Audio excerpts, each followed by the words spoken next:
के अरे त्यो माथि बन्दै माथि पनि बनिँदैछ त्यही त यहाँसम्म रहेछ भन्नु हो कि बिजुली बनाउँदैछ जस्तो नक्खु खोलाको वरिपरि बाटो निर्माण भइरहेको देख्न सकिन्छ मित्रहरू। यो नक्खु खोला कोरिडोर हो। यो बाटोको निर्माण पछि चाहिँ पक्कै पनि यहाँबाट चाहिँ माथिल्लो भेग टिका भैरव दिल्लीसम्म चाहिँ जनताहरूलाई चाहिँ बाटोको एक्सेस एकदमै राम्रो हुनेवाला छ।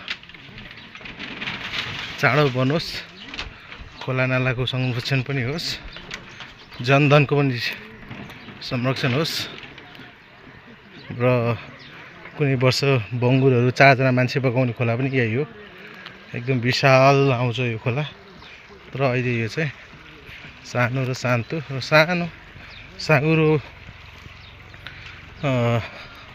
स्वरूपमा चाहिँ खुम्चिनु परिरहेको छ। अहिलेलाई धन्यवाद।